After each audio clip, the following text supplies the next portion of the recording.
Hello everyone, this is Sebastian aka Scrubix or Scrubix for PokerVIP, and today I'm back with the second part of my 4-part series on TonyBet. Interesting turn sizing right here. I'm just gonna check call, let him potentially hit something, and so on.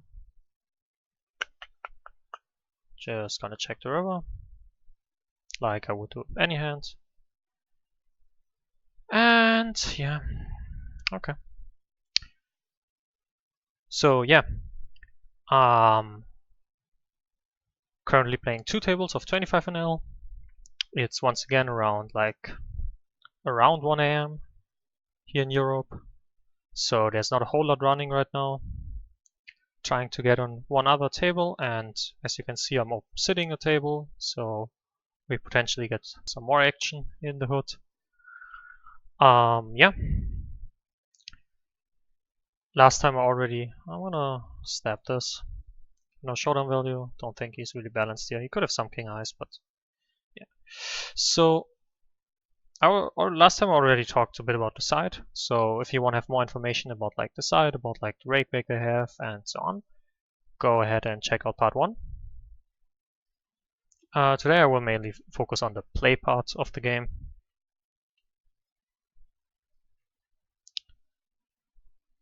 Yeah.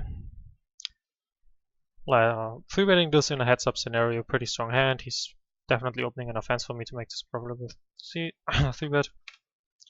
I'm gonna open this hand because I'm opening for almost min, so I can definitely open a lot of hands in heads-up.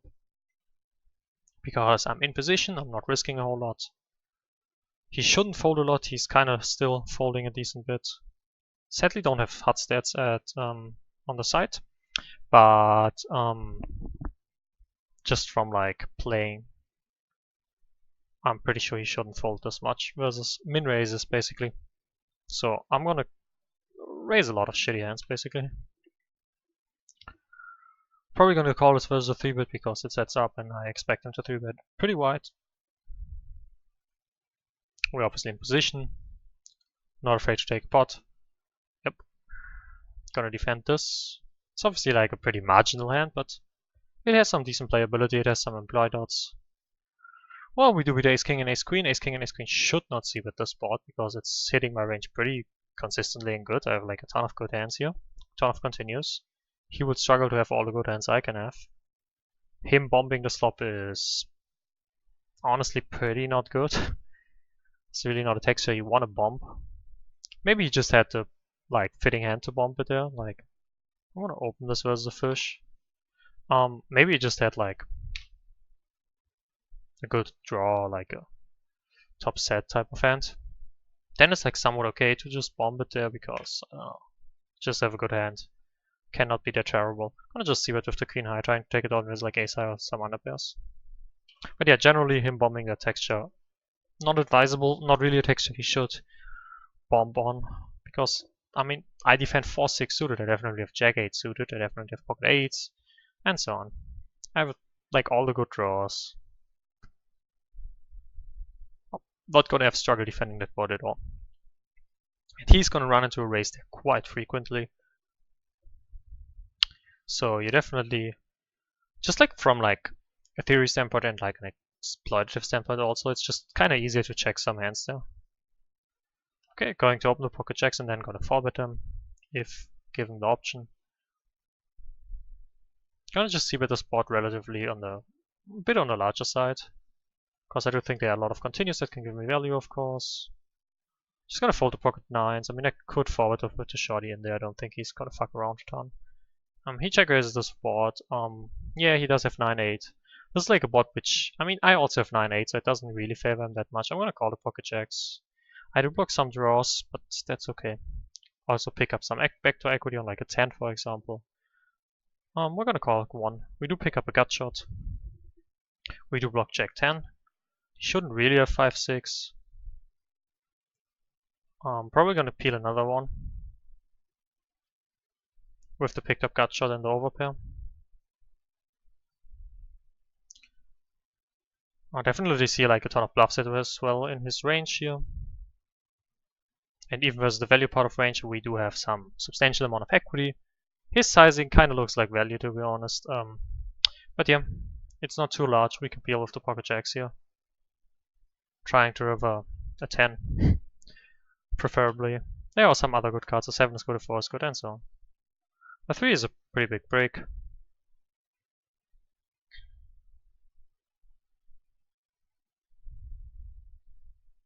His 9s and 8s also 3-bet at some frequency for sure. I'm gonna call this down. All the draws break basically besides 5-6 and Jack 10 on the block Jack 10. 10-6 shouldn't really be part of. I mean, it's 10-6 of diamonds, I guess. I'm gonna call this down with my blocker. And yeah. If he has like 9-8, that's a shame. He has the 5-6. Well, that's a bit of a funny turn.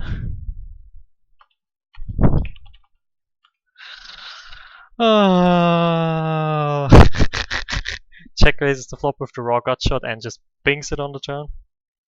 Obviously, like, if he check raises 5-6 on the flop, he has a ton of fucking hands there. And yeah, I definitely want to call him down there. Like, it's not really close. I mean, if he has 5-6 in range, his range is so wide.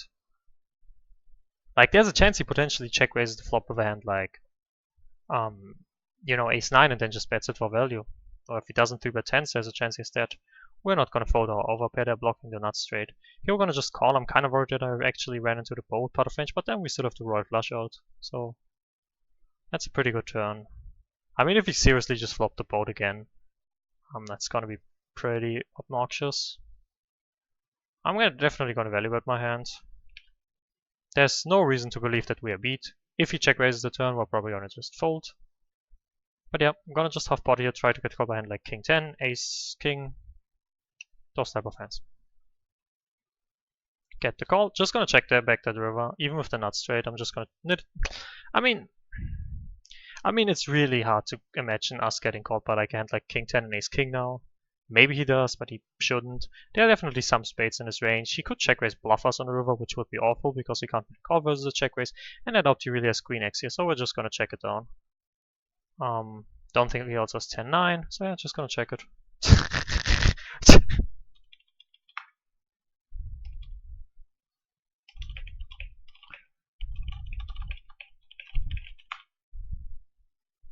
What the fuck?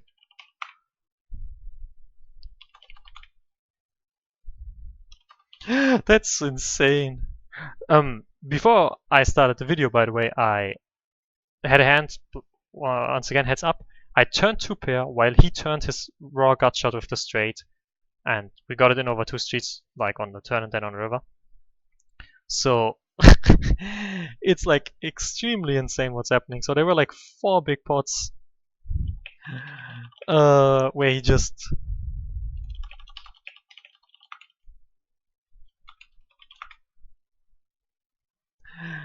that's hilarious. I mean, I'm seriously not tilted because of it. It's like, I mean, I did play the hands in a good fashion, so there's like no reason to be tilted about it, but it's just kind of hilarious, like.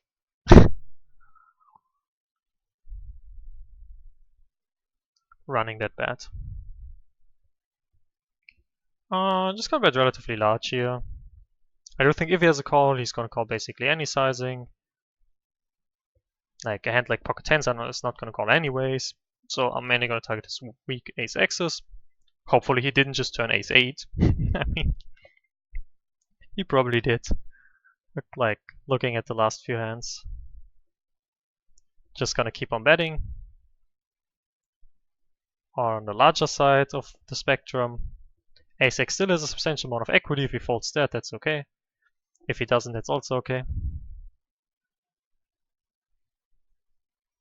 I mean, holy shit, man. That was some hilarious streak of hands there. Can we please get a third table? I want to provide some more action for you guys. Is there anything running? I mean, I'm even once again sitting in a waiting list on a 10 and L table. I mean, there's only 5NL running. I won't play 5NL. So there's not a ton of things running. But yeah, I mean, going back, we played that hand. Like, if you look at like the result, like we obviously would have gotten check raised on river. We would have lost like another big bet, and then we would have needed to fold our hand. I mean, we really lost the minimum in like an extremely shitty scenario, right? That was like an extremely bad scenario for us, and we just lost the minimum there. I mean, on the flop as well, we are like, how is he c-betting that flop as well? With that hand, I don't really like it. That's not really a good c-bet at all. I mean, it's like fine to c-bet range there, but it's like a hand that really doesn't gain a lot from c-bets. Would rather want to check and like let me turn a pair, or like let me stab at the pot or something like that. That c-bet is really not that good. And I mean, if you turn the boat, then again the other guy turns the nut straight. I guess that's pretty good. Did he block the jack of clubs? I'm not sure. The jack of clubs, that would have been a sick river if he didn't block it, which I can't remember. Oh, that would have been a good flop. Hehe. But yeah, obviously can't like do anything. Oh. Yeah. Gonna open this versus a fishy type of guy. What's my note on him? Yeah. Was pretty aggressive last session. I should have c-bet this board actually. Yeah. I'm not gonna peel out of position being versus a shorty with just the backdoor spades. I should have c-bet with the backdoor spades. I kinda autopilot check folded there, which is like not awful, but it's in hindsight I would c-bet it. Oh, here we have a limper as well. Just instantly tag those limpers as fish. Don't even like hesitate to do it. Don't even like assume they might have a strategy behind it. Nah. Just tag them as a fish and be done with it.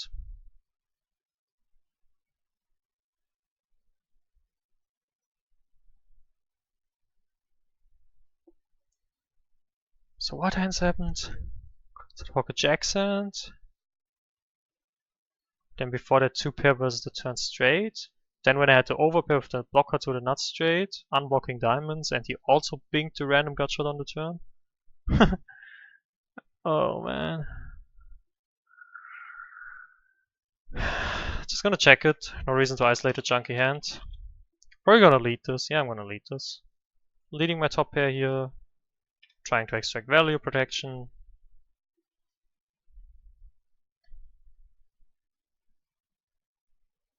How do we get check raised on the 5-3-8 board? It's really making no sense. I'm just gonna give him credit here with such a junky hand. I mean, I can have 8-3 off, 5-8 off. Him raising that flop is like either he does it with a random hand and it's pretty bad, or he just has the nuts, which then again it makes sense to do it with the nuts still. But like I have like all the random 2-pairs there. I have like also all the 6-4 offsuiters which can easily peel, especially versus sizing. Him raising that texture once again really shouldn't happen. And usually if it's like the case that something shouldn't happen and then it happens anyways, it's usually for the reason that they just have another part of range that wants to extract value and does that by check raising. It's really that simple often. For example, you see that hand I would just check and then I would just have 2-pair and I would just have a pretty good hand.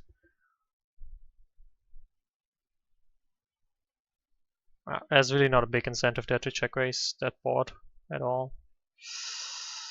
But it's good for me in the long run, so.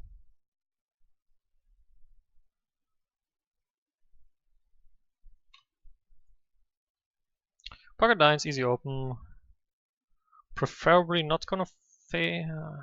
If he 3-bets for roughly around 60 or 70 blinds, it's kind of sketchy. He calls, that's fine.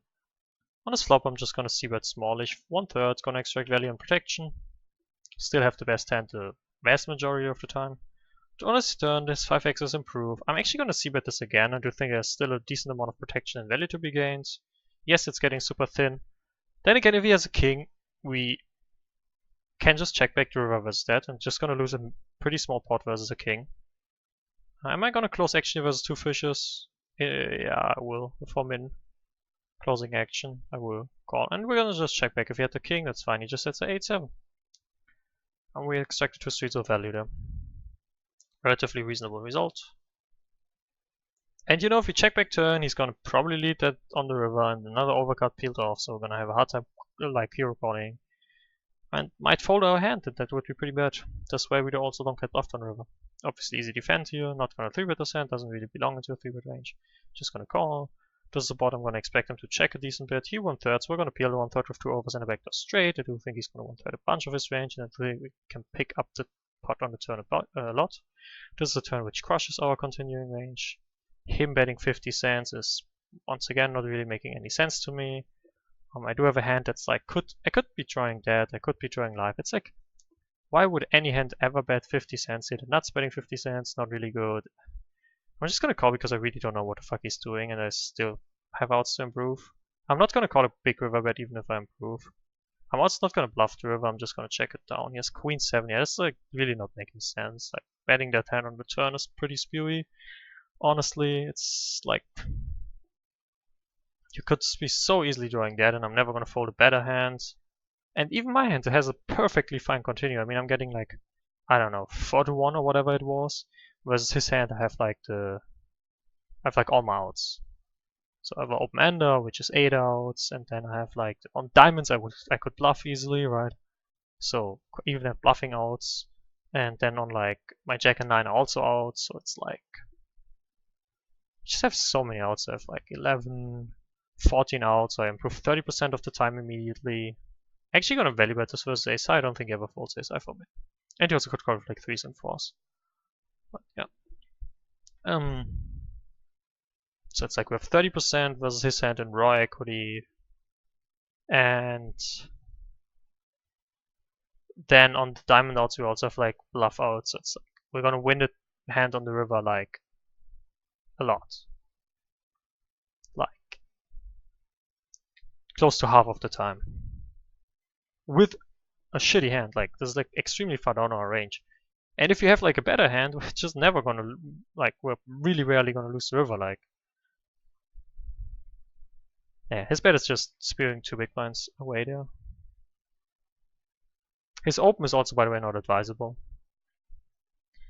Opening queen 7 off blind on blind was, I mean, I'm pretty aggressive with 3-bets, especially in blind on blind situations. I probably threw about 15 or 20%, and then I don't really fold a lot as well. I mean, I do fold a bit more than what's GTO because of rake, but still like I 3-bet 15 to 20% and then I defend like 30%. Nah, I don't even know. I don't really want to comment on that because I don't really know the start out of my head.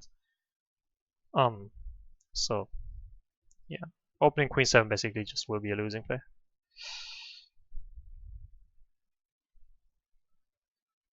Yeah, from our perspective, like if we knew his hand, we would have played it the same way. We might have considered to bluff the river, but like I'm not even sure if he folds that river. He should, but I don't know if he would. But yeah, it's like the only option we really have in that hand. Giving how it played out, giving sizings. The only option we have is for bluffing the river. Which I just didn't do, it just didn't feel like he would have a lot of folds there. That hand, granted, might. But it's like a might, it's like not, I'm not 100% confident that he folds the river. And I usually don't want to bluff if I'm not confident that something is gonna be plus EV. But yeah, I mean, bluffing river is pretty reasonable.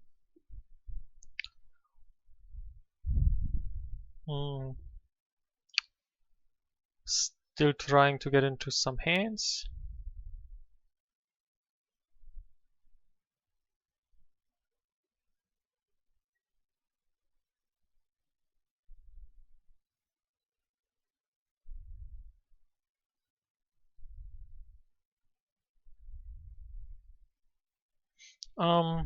Yeah, let's get into some hands, please.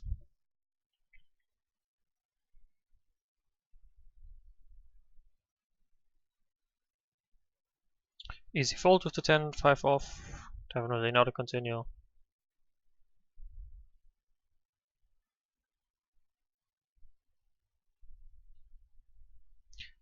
I might want to try to just address which table I'm talking about. I mean, it's kind of self-explanatory, is that the right word?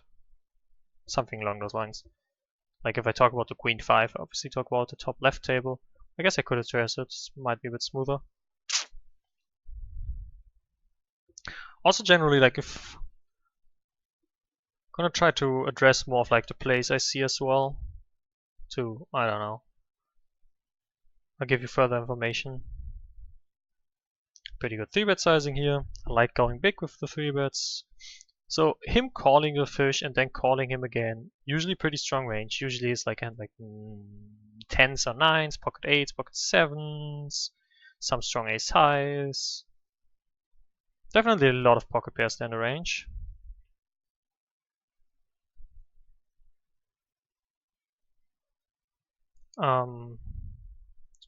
And then there are some other hands like king queen suited, queen jack suited perhaps. Pretty strong range. And him CBing the ace high board. I mean, pretty standard I'd say. Honestly, he probably just had the ace. He might have also had the king queen and just c-bet. Kind of reasonable. Definitely puts pressure on like the pocket part of range. Pocket pair part of range. Pretty easy 3-bet for me with the king queen being in position. Even with an MP open with like best blockers in the game basically. I mean not best, but pretty good blockers. Where the hand that has no problem with folding to a 4-bet. It's like, he 4-bets me, easy mark. Obviously an unlucky result, and a result that should happen at the least frequency. But it will happen sometimes. But having a king and queen does reduce that. Him 4-betting in those positions, by the way, pretty strong. Not a lot of bluffs. Even his bluffs have to be crushed, because I do think his bluffs are like ace queen. Basically. So I'm never gonna call there. Don't even think he 4-bets jacks there. I don't even think he necessarily 4-bets ace king or queens there in those positions. So it's a pretty goddamn nutted range. King queen once again. Try to see a flop. Probably gonna 3-bet depending on what happens. Of course, he opens. Where's the cutoff open? I'm just gonna flat it. And we whiff the flop. Oh, nice, the game is starting. That's good. 49 off because he's 3xing. By the way, it's also not really advisable to 3x in heads up. Basically. Definitely want to open smaller to open more hands generally, risk less. We could defend the ace-9 off. It's like, in heads up it's kind of reasonable. But its playability is pretty shit. I want to just fold it and just defend ace-10 off plus. We do flop, I don't know, it's like, yeah, I'm just gonna check this flop, hoping to see a turn basically. It's okay, snap checks back. Usually, this could definitely mean that we just have the best hand. Easy 3-bet with the pocket kings, of course. Just gonna check down, you hope to run into a pocket pair, which pocket 7s improve, but besides, we should be good if he has 10s or 9s, and he's never gonna turn those into a bluff, so we can just take showdown. If he has pocket 8s, he's not gonna turn into a bluff, we're just gonna win. Exactly, that's what I mean. Easy value bet with the ace, of course. Especially in a heads-up situation.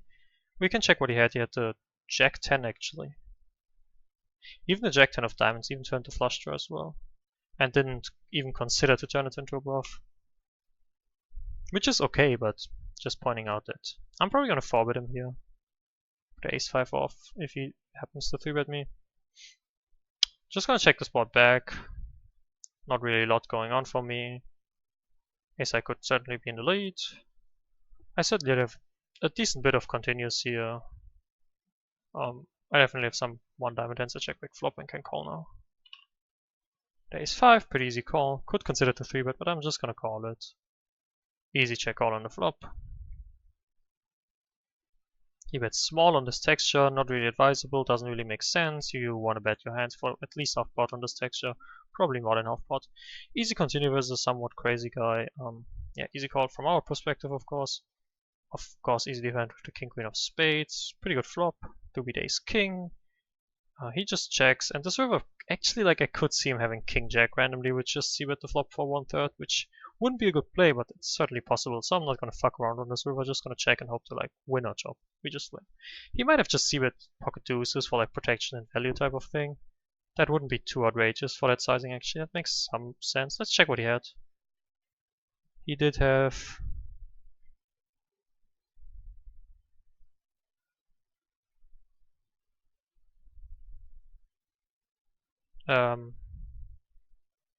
still I'm not. He had a queen. C-betting that is just random. That's not good. Don't c-bet bottom pair there. Easy call on the turn, of course. We have the flush draw and the top pair. We're just gonna call and hope to spike the river. We could still have the best hand, of course, or him also having king queen. That's possible. But generally gonna try to improve on the river. We don't. Not running too hard. If he really goes for the 3-bet into trip barrel on this run out, I'm just gonna fold it on the river. I mean, he's a decently loose gun. I'm also blocking his bluffs. They don't really beat value. I mean, he could have king queen, but that's what it is, and I don't think he has queen jack here. I'm just gonna fold the king queen. Pretty exploitative to fold. I don't think it's good versus population. Especially halfway blocking his bluffs. Obviously not really a good result overall. Losing two big streets there without us being able to do anything about it, it's like pretty shitty. But I don't think we're good enough on the river. We do block kings, we do block ace queen, we do block queens.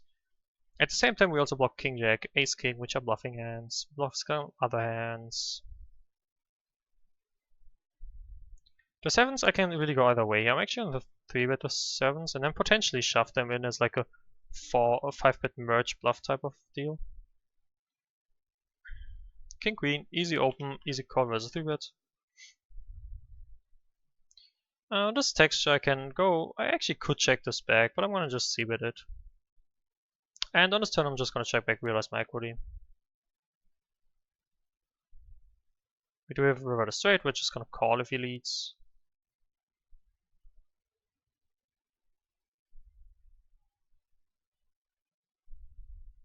Like on the spade run out, there's a board pair, there's a flush. We're not gonna go crazy with our straight here.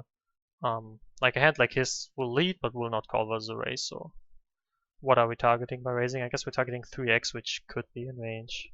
But even those might just fold to a raise on river. I guess we target like 7-8, which might have peeled the flop. I don't know. If it wasn't a spade, maybe I would raise, but on the spade, I'm just gonna not. Easy open, easy call versus 3-bet.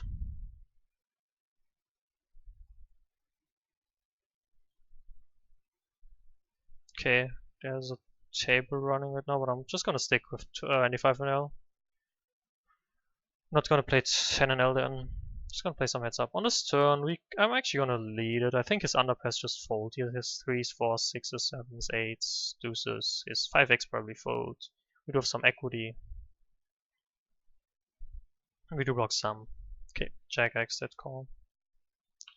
5-10, gonna definitely 10, yeah, gonna open. Flop, I can go either way. I think on this really disconnected board, I'm gonna take my protection and value by betting 1/3.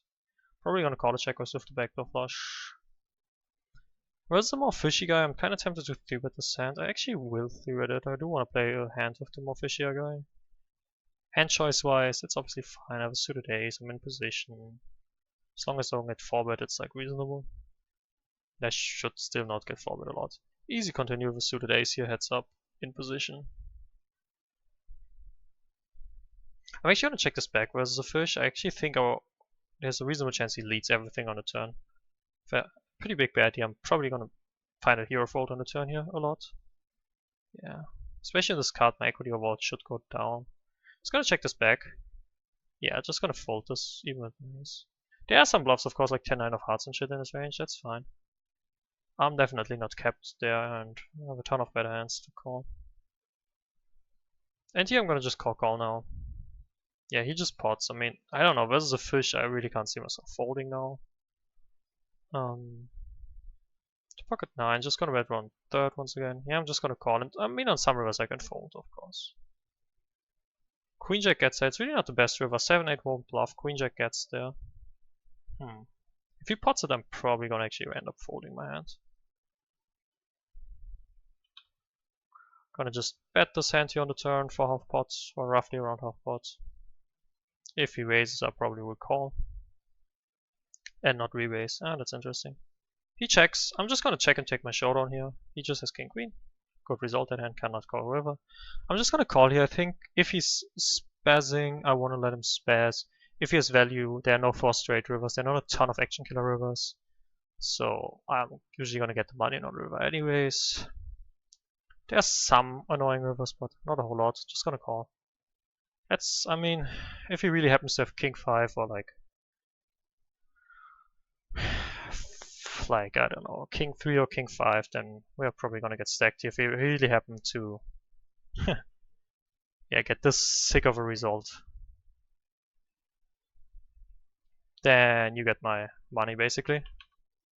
Just gonna make relatively big. If he has a king, he's never gonna fold. And we might get some really light hero cards because we kind of want to overpolarize here in a way.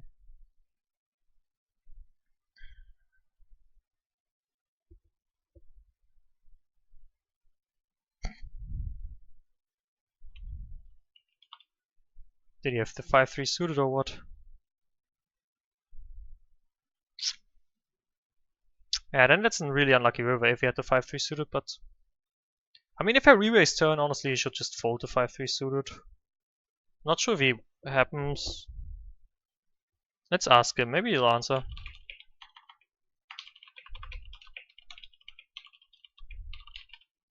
Let's just ask him. Maybe he will answer. Top pair back of flush to easy call. Oh.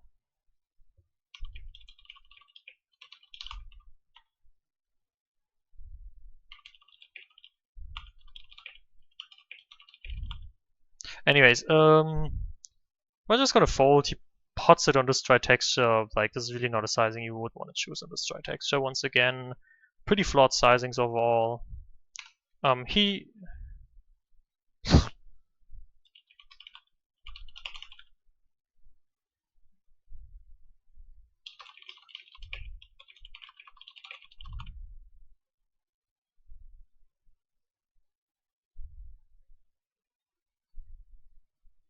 okay, so he basically said he would call with the bottom 2 down because I could raise a king there on the turn, which I never would, and I would not advise you to ever re-raise a king on the turn. It's extremely awful to re-raise a king on the turn.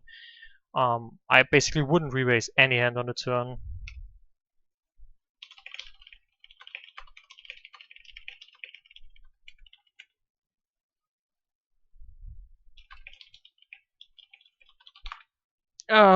So yeah, basically I would not raise any hand on the turn, and I shouldn't raise any hand on the turn. Not even in, no, I don't even speak about theory. I mainly speak about like for practical reasons. It's like, how do I put it? It's like if he's bluffing, we do want to keep those bluffs in the range. If he has value, we usually stack him on river. Yes, if he has 5-3 and the king rolls off, we don't stack him. That's a risk I'm willing to take. Yeah. Unlike most brick rivers, we're still gonna stack his 5-3, or at least get a big bet out of him. So, yeah.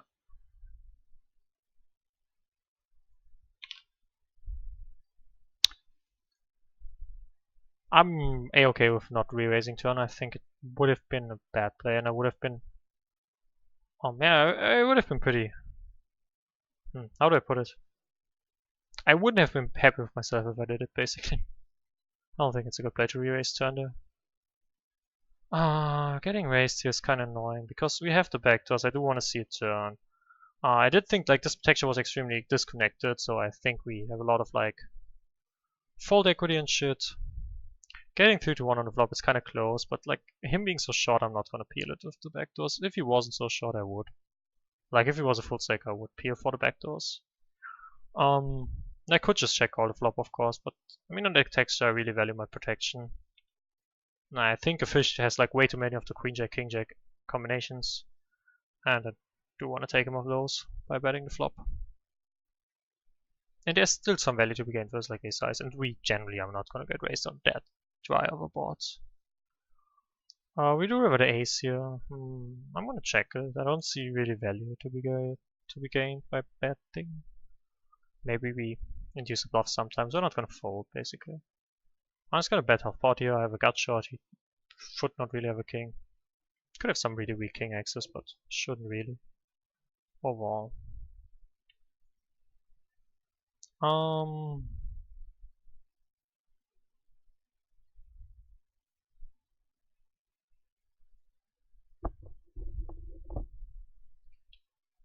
35 minutes in already, okay. Probably gonna stop this part then soon. Yeah. Hair game getting out of line. Have to cut them soonish. Pretty easy defend, heads up. Flop top pair, easy check call. Easy check call here with the king of hearts. Turn, not the best, just gonna check call again. Turn a gut shot here, not the worst turn. I'm just gonna lead half pot here. Actually, I'm gonna lead the dollar. I think this looks more bluffy and I do think this gets more calls overall. He just folds. He bets pot. I'm not gonna call pot with the second nut flush draw and a not good gut shot basically. Because I don't think it's profitable. Ace 5 gonna open and then I'm gonna call a 3-bet with it. He bets half pot into me. I'm just gonna fold it honestly. Pot pair board. My backdoor draw goes down in equity. This is once again not a board we want to bet small on, so I'm gonna just bet 80. And gonna call it check raise if he happens to check raise us. On the turn, it's getting kind of interesting. I actually think he has a lot of calls on the turn still. I don't think he has a lot of raises on the turn though. I'm actually gonna bet $2 around with my pretty strong draw. I want to bet $2. He should never raise us here. We do river this, which, I mean, he should never have a boat. He could have some king X's for sure. He leads. He could have some worse flushes as well. He should never really have a boat. I think his two pairs usually. Here I'm gonna just bet around 250. 1/3 pot here. Right here, I think I want to jam it. If he has a worse flush, I hope he folds. If he has a king, we might get a hero call. Yeah, just gonna jam it in. The nut flush. I mean, a lot of his board combinations would raise earlier. Gonna bet around $8 here, trying to stack his ace queens on river. There's some other hands that can call us, of course, here. Yeah, he just lead folds. Nope.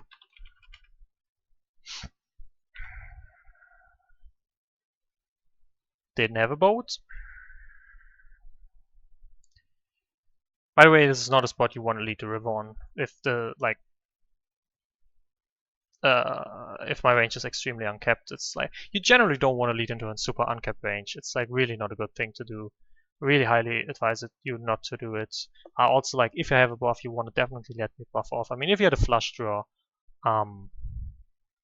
just for the love of God, check it. Why are you leading? Like if you had a 9-8 of diamonds type of hand, not flush draw, but like a flush, just don't lead it. It's really not good to lead it basically. Could I guess go a bit more in depth on that. Gonna bet my 2-pair here for sure. Yeah. Around 40 minutes, just gonna cut the part here. And I mean, actually, let me say a few things more. I'm offering, we get into a spot I will 4-bet him here for sure. Gonna 4-bet him and I'm gonna stack off my ace king. Definitely will have some bluffs here. He calls. Definitely a flop we want to bet small on with our entire range probably. Gonna bet roughly around $3. He should never raise us. Interesting turn. So the thing is, if you had a draw here like an ace queen or ace jack off with one heart, or like a queen jack with one heart, or like an ace 5 with one heart, we would always just jam it in here to maximize our fold equity. So that's what I'm actually gonna do. I'm actually gonna, I would just jam those hands, and it's like extremely hard to be beat here. There's like a few combinations that beat me. And if it's like, just gonna jam it in. Because it's the thing I would do with my other parts of range. What happens here? Just gonna pot isolate it here. Gonna 3-bet him again. He's probably gonna get sick of me and 4-bet me. Let's actually sit out next big blind and then cut the video. So I can get to my final thoughts. Gonna just write, be right back.